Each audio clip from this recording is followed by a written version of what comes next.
کیا قبر والوں کے نام پہ تقسیم ہونے والا گوشت مزاروں اور بابوں کے نام پہ تقسیم ہونے والا گوشت کھا سکتے ہیں؟ یہ ایسے حرام ہے جیسے سور حرام ہے۔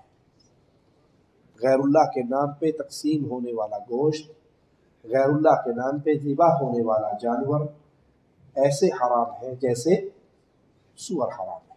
مجھے ایک بھائی نے فون پہ مسئلہ پوچھا کہ ہمارے دروازے پہ کوئی آتا ہے اور 11ویں کی کھیر دے جاتا ہے یا محرم کا حلوہ دے جاتا ہے، غیر اللہ کے نام کی ذبح ہونے والی جانوروں کی گوشت بانٹ جاتا ہے، تو کیا ہم لے کے چھت پہ پھینک دیں؟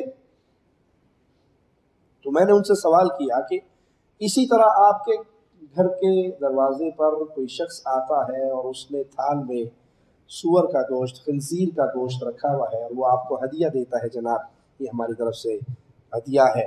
کوئی شخص، کوئی مسلمان کفار کے ملکوں میں رہتا ہے جہاں سور کا گوشت ہوٹلوں پہ بکتا ہے، لوگ کھاتے ہیں، کفار کھاتے ہیں، اور وہ آپ کے لیے تھال میں سجا کے خنزیر کا گوشت لائے، تب بھی آپ لے کے چھت پہ پھینک دیں گے؟